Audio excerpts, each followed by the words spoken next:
Secondo, in che senso oggi puoi dire una cosa che hai detto più volte, cioè che internet non è un metodo, che diversamente appunto da quello che si dice che internet non è un metodo. Io risponderò in inglese se posso. Well, I think we have to keep in mind that for the last 30 or 40 years, the debate about the internet and its effects has been very skewed towards certain questions, towards certain issues. Right? Partly because it was always rooted in America. It was always rooted in this Californian counterculture, right? Of which I think somebody like Steve Jobs is a very good incarnation. Right? This is somebody who has taken LSD, who went on a pilgrimage to India, who wore, no shoes in meetings, and who had a very weird diet composed of just fruit and vegetables.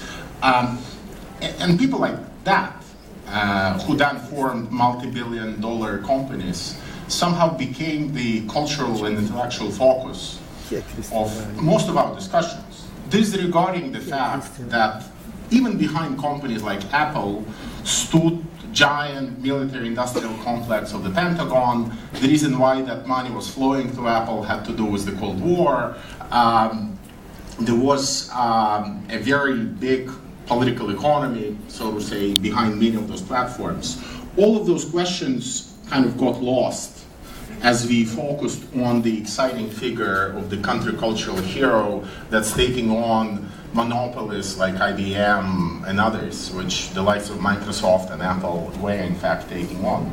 And I think because of that, we spent most of the 1990s asking questions that were interesting, but were primarily intellectual. We're asking questions: what is cyberspace? Right? How does it operate? How is it different from real space? What borders does it have? How would our body feel in cyberspace? Remember, those were the years when everybody was still excited about virtual reality. People thought that some kind of science fiction described in novels by William Gibson and others was in fact taking shape in real life. Right? And as we were talking about all those issues in the cultural public sphere, I think we lost the fact that that earlier story connecting those technology companies to the Pentagon and essentially to the Cold War and essentially to a certain stage of capitalism in America, it continued and it only grew stronger. So an alternative story, an alternative narrative that we never discussed, right, would have stressed how, for example, the US government, which by far is the most important and powerful player when it comes to shaping what the internet even is, went about tweaking the rules, legal rules, trade rules, economic rules, in a way to make the extraction of data, right, that we ourselves produce in using many of those platforms very easy and very simple. So 20 years later, we have arrived at a point where we have no autonomy, we have no control over the data we produce. A lot of that data is extracted from us in a way in which, 100 years ago, 200 years ago, labor was extracted from us, or from slaves, or from whoever. That data then has a clear economic value. It aggregates in Silicon Valley, okay, which at this point is home to 5 largest companies in the world.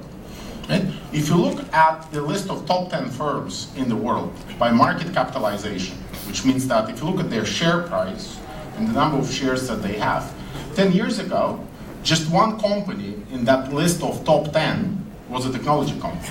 It was Microsoft. All others were companies like Walmart, General Motors, McDonald's, and so forth. Now, top 5 out of top 10 firms happen to be technology firms. Right? Just to give you a piece of statistics to orient you in what kind of crazy world we live in. If you look at the increase in total value of just 4 firms, Microsoft, Amazon, Facebook, and Netflix, right? Big 4 firms, from January until May. So their value has increased in 4 months by $250 billion. Right? this is an immense increase in value, right? Which is more than the GDP of many countries, right? In just 4 months, with many of those companies not even posting a profit. So Amazon has not posted a significant profit in a while. They're not actually profitable, even though people expect that they would be, as they go on eating small shops, small libraries, small bookstores, and so forth. The expectation is that they will eat the world, which will then justify their value, right? But I think whatever conversation we're going to have about the internet, our primary question should be, what is it that we have missed in this debate, so that we have arrived at a point where these companies can extract all this value, can make their shareholders and owners extremely rich, because those are some of the world's richest people. Now Jeff Bezos, the founder of Amazon, has more money than Warren Buffett, who traditionally was held up as the second or first richest person in the world. So all of those are big questions, and I think unless we understand why are markets so excited about these firms, which ultimately justifies the highest value that they have, we will not understand where capitalism is heading, and we will not understand what is the most precious resource that powers this evolution of capitalism. Right? And whatever the democratic and social and cultural consequences would be, we can talk about that as well, but without grappling with the question of data, right? And the question of how data that we produce in the course of using those services essentially not only generates immense value for those firms, but risks turning us into rather helpless, powerless, and jobless subjects, we will not have a proper conversation. So I'll just give a very short example just to situate this debate about data. So the reason why I think we have not been able to raise all these critical political and economic questions I have just outlined is in part because we have bought into the narrative advanced by the technology industry, which at this point is the most well-organized, powerful industry that compares very well with the banking industry and the oil industry. They more or less have amassed as much power as two other powerful sectors of the economy, and yet we rarely talk about their political power and political clout. But just think about that. So you have technology firms who basically tell us that the bargain is fair. So when we use Google to search, when we use Gmail to send emails, when we use YouTube to look up funny videos of cats, the transaction that takes place is a fair transaction. We go and search for something, right? Who pays for that search? Right? Clearly it's not us through taxes, it's not us through fees. Right? Somebody has to pay for that, and the usual answer is that advertisers pay for that. Right? So the ingenuity and the genius of the business model of these technology firms has been its simplicity. Ultimately, they found a way to have advertisers to pay for what essentially is a public service. Right? And I think that's the bargain that the media themselves have made 60 or 70 years ago when they accepted advertising as a way to pay for the production of high-quality journalism. Right? So it's not a new bargain. That was the bargain at the very beginning. Advertisers can pay to produce high-quality radio journalism, TV journalism, print journalism, and so forth. So technology companies just took this logic to its ultimate conclusions. But I would argue that that's not what actually happens in that exchange. So when you go and search for something on Google, and when you go and search for something on YouTube, or when you send an email and you see an ad, right, the transaction does not end there. Right? There is another hidden element to this economic activity that benefits the companies and that remains invisible to us. And it has to do with the fact that every time we use those services, not only do we generate data that can be used to sell advertising, it also generates knowledge and insight that trains the artificial intelligence systems of those very companies. Right? So essentially, Google runs a network of billions of users who are training itself to become smarter and autonomous on an hourly basis. So all of us are working for free to make Google smart and enable it to power self-driving cars, health analytics services, energy analytics services, education services, and so forth. So the reason why Google manages to put self-driving trucks on the roads, and they have already done so, and within 2 or 3 years, our streets will be full of those self-driving cars, is because we, the users, have trained the system. Right? Which, if you put it that way, immediately raises a political question. Are we more or less automating ourselves out of existence by training those systems? Because ultimately, if you are a truck driver, right? If you drive a truck, and that happens to be a very popular occupation in many countries. In the United States, for example, 3.5 million people work as truck drivers. That's one of the most popular professions. In fact, I think actually it is the most popular profession in the United States.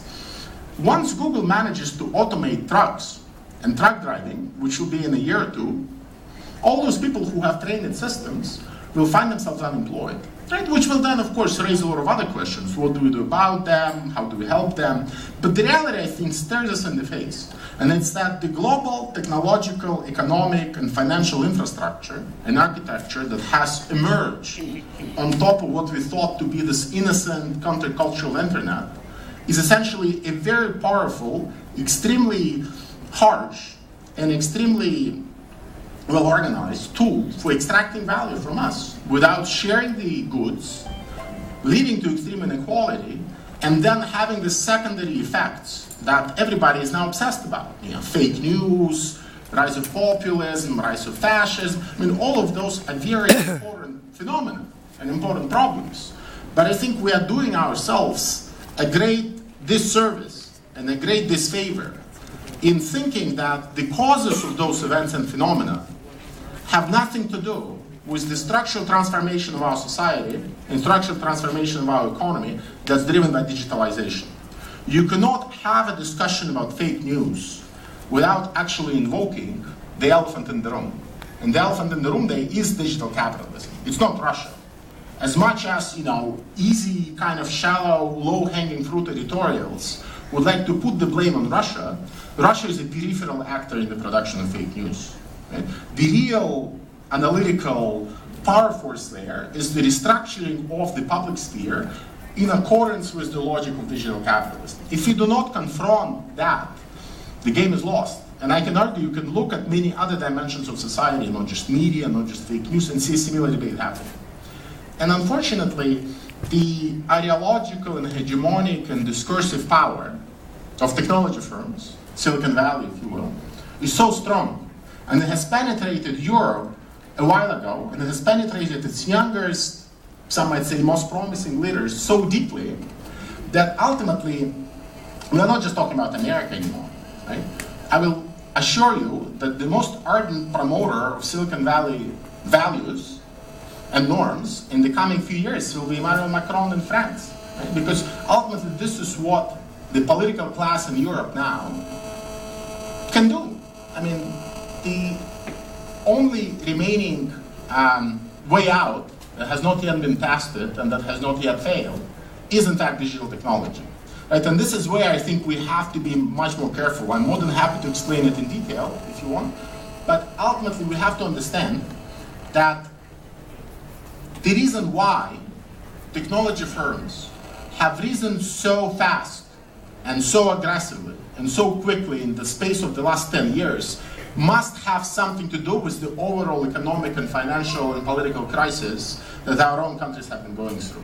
And it's against the background of that crisis that the appeal of that sector and that force can be understood. Without understanding the crisis roots, if you will, of the rise of Silicon Valley will not advance very far.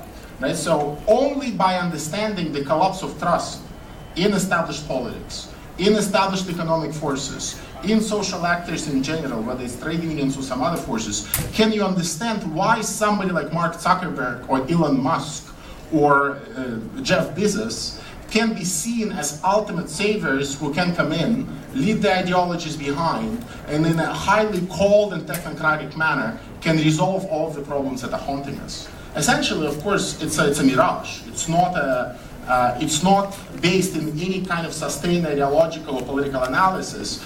But yet, without understanding this background of the crisis, you will never understand why on earth these people look so appealing to so many of us, and more or less we keep voting for the political forces that they represent when we go to the voting booth. Ok, faccio. No, sono...